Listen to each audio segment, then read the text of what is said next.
Hi, I am Mallar Shinde and you are watching Shinde's Class YouTube channel. This channel is specially for English and English content.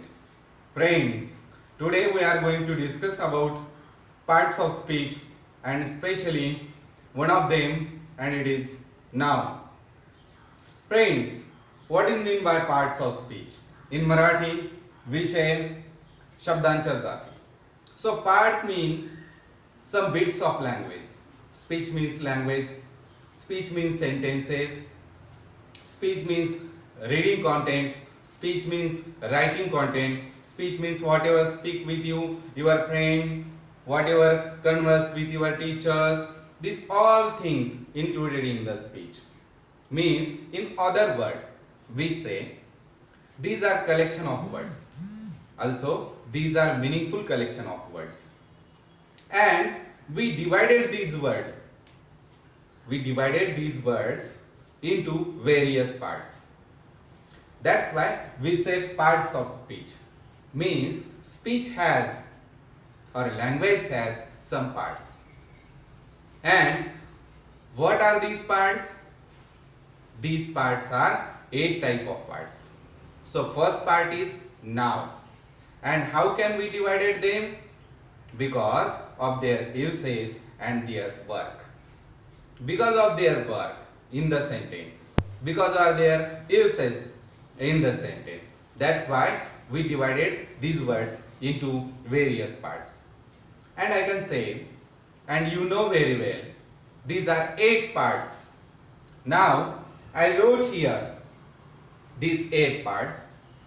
First is noun, second is pronoun, third one is adjective, fourth one is verb, then fifth one is adverb, then preposition, conjunction, interjection.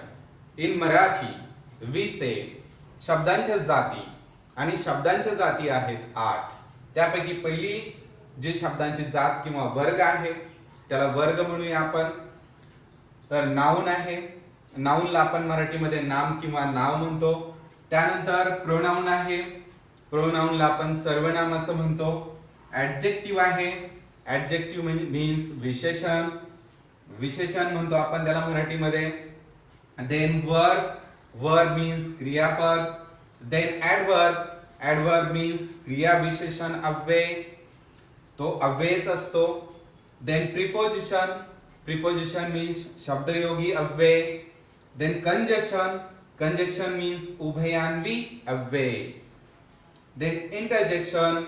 Interjection means केवल प्रयोगी अव्यय. या सर्व घटकांचा अभ्यास आपण क्रमवार करणार आहोत. But today we are going to just learn about first part of speech, and that is noun. But before start of the learning, I want to add one more thing here, and that is we divided these parts of speech into 2 categories. And what are these? So first group is these 4: noun, pronoun, adjective and verb. Naam, sarvanam, visheshan and kriyapad. So these 4 parts of speech we divided, or we can say we make a group from these parts, and that is subway. Subway means सविकारी, म्हणजे ज्याच्यामध्ये बदल होतो. आणि हे जे remaining 4 आहेत adverb, preposition, conjunction, interjection, क्रिया विशेषण अव्यय, शब्दयोगी अव्यय, उभयान्वी अव्यय आणि केवल प्रयोगी अव्यय, हे अव्यय आहे आणि हे सव्यय आहे. सव्यय म्हणजे त्याला आपण विकारी शब्द असं सुद्धा म्हणू शकतो. विकारी. आणि हे जे अव्यय आहेत हे आहेत अविकारी. आता विकारी आणि अविकारी याच्यामध्ये काय फरक आहे? तर काळ, वचन, लिंग यानुसार या 4 पार्ट्स मध्ये बदल होतो, वाक्यांमध्ये बदल होतो. परंतु काळ, लिंग, वचन यानुसार या 4 पार्ट्स मध्ये बदल होत नाही. तो कसा होत नाही हे आपण पाहणारच आहोत. So that's why we say these are vikari and these are avikari in Marathi. So friends, let's start from first part of the speech, and that is noun. So what is mean by noun? How can we define noun? What is the definition of noun? नामाची व्याख्या काय? नाम कशाला म्हणतात? तर I wrote here one of the definition of noun, another also. The word which is used as the name of, असा शब्द जो की एखाद्या ठिकाणासाठी वापरला जातो. थिंग, प्लेस, थिंग्स वस्तूंसाठी वापरला जातो. पर्सन व्यक्तींसाठी वापरला जातो. ॲनिमल प्राण्यांसाठी. बर्ड्स पक्ष्यांसाठी. इमॅजिनेशन कल्पनासाठी, कल्पनाशक्ती, कल्पनेने ज्या गोष्टी सुचतात, जे नावं देतो आपण त्यासाठी. इमोशन्स ज्या भावना असतात, रूपे असतात किंवा अवस्था असतात एखाद्या वस्तूच्या, त्या सगळ्या इमोशन्स त्यासाठी वापरला जातो. Is called noun. Means the word which is used as the name of place, thing, person, animal, birds, imagination, emotions is called noun. In other word, we say all living things. Yes, all living things and non-living things. Also emotions, also imagination are called noun. या सर्व गोष्टींना आपण noun असं म्हणतो, नाम असं म्हणतो, नावे असं म्हणतो. Examples are boy, school, river, country, Gopal, happiness, class, gold, etc. These are the some examples of noun. And friends, you know, these all names are included in noun. So let's learn some kinds of noun. You know, there are some kinds of noun. How many kinds in English for the noun? Yes, there are 5, maybe 7. Some says 5, some says 7. But I think there are 7 kinds of noun. Let's learn how these are. So kinds of noun. How many kinds? I told you. There are 7 kinds of noun. Kinds means प्रकार. नामाचे प्रकार. नामाचे 7 प्रकार आहेत. 7 प्रकारे आपण नामांचं वर्गीकरण करू शकतो. मग कोणते प्रकार आहेत ते?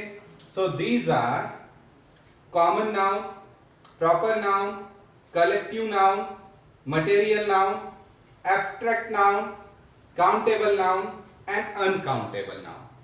These are 7 types of noun. Now, common noun means सामान्य नाम. सामान्य नाम कसं असेल? Boy, river, book, game, mountain, etc. These are some examples of common noun. Common noun काय करतं? तर एक गटाचं नाव आहे किंवा एक सर्वसमावेशक नाम आहे, ज्याच्यामध्ये पर्टिक्युलर विशेष असं काही नाही आहे, तेव्हा आपण त्याला असं म्हणतो की common noun. So common noun, then proper noun. आता कॉमन कडून आपण जेव्हा प्रॉपर कडे येतो तेव्हा प्रॉपर नाउन मीन्स विशेष नाम. मग विशेष नाम कसं असेल? फॉर एक्झाम्पल, बॉय हा कॉमन आहे, तर प्रज्वल हा विशेष आहे, म्हणजे प्रज्वल हे विशेष नाम होईल. त्यानंतर रिव्हर कॉमन आहे, गंगा प्रॉपर आहे. बुक, देन रामायणा प्रॉपर मध्ये. गेम कॉमन असेल तर cricket, volleyball, football, etc. These are examples of proper noun. Mountain हे कॉमन नाउन आहे, प्रॉपर जर घेतलं आपण तर त्याच्यामध्ये हिमालया वगैरे येईल, म्हणजे यासारखी नावं प्रॉपर मध्ये येतील. सो सामान्य नाम, विशेष नाम यामधील हा फरक आहे. त्यानंतर third one is collective noun. So collective noun means संग्रहित, सर्वसमावेशक, किंवा त्याला आपण असं म्हणू समूहवाचक नाम. तर समूहवाचक नामामध्ये class, team, army, bunch, etc. These type of examples are included in the collective noun. तर हे समूहवाचक नाम आहे. Then fourth one is material noun. So material means पदार्थ, पदार्थवाचक नाम. मग पदार्थवाचक नाम कसे असतील? Water, silver, gold, iron, milk, etc. These are the examples of material nouns, पदार्थवाचक नाम. Then abstract noun, हा सर्वात महत्वाचा भाग आहे. ॲब्स्ट्रॅक्ट नाउन मध्ये आपण गुण, वैशिष्ट्ये, अवस्था त्या वस्तूची, त्या पदार्थाची, त्या व्यक्तीची, इमोशन्स असतात, त्याच्यामध्ये इमॅजिनेशन असते. मग ॲब्स्ट्रॅक्ट नाउन महत्वपूर्ण आहे. जेव्हा परीक्षेमध्ये क्वेश्चन विचारले जातात ते कधी कॉमन किंवा प्रॉपर कलेक्टिव्ह वर विचारले जात नाही, तर ते विचारले जातात ॲब्स्ट्रॅक्ट वर. आणि मुलांचा जास्तीत जास्त गोंधळ या ठिकाणी होतो किंवा चुका होतात. Many students committed mistake within the findings of abstract noun. So think and find more examples about abstract noun. Abstract मध्ये honesty, greatness, pity, happiness, etc. These are the some examples of abstract noun. Then sixth one is, आणि आणखी एक गोष्ट सांगतो, हा जो 6वा आणि 7वा प्रकार आहे, countable noun and uncountable noun. यामध्ये या वरील प्रकारच्या नामाच्या प्रकारांची उदाहरणे येऊ शकतात. Means these examples are also included in countable noun and uncountable noun. Countable means मोजता येणे and uncountable means मोजता न येणारे. फॉर एक्झाम्पल काउंटेबल मध्ये अ मॅन आहे, 2 ट्रीज आहे, 3 कार्स आहेत, etcetera. That type of examples are included in countable noun. And uncountable noun means stars, otter, soil, etc. Now these 7 kinds of noun, and these are the examples of noun. Friends, you find some more examples from your book or various material, and then divided these examples, these noun examples, into these 7 parts, or we can say 7 kinds. So find more examples from your book and divided into these 7 kinds of noun, and then you will be understand some more concepts of noun, some more examples of noun, and there will be nothing any difficulties to you. Purpose behind the purpose is exam and knowledge. So example concept is clear, then your aim is clear. So thank you once again for watching this video. If you like this lesson, then subscribe and like to my channel. Thank you once again. Have a nice day.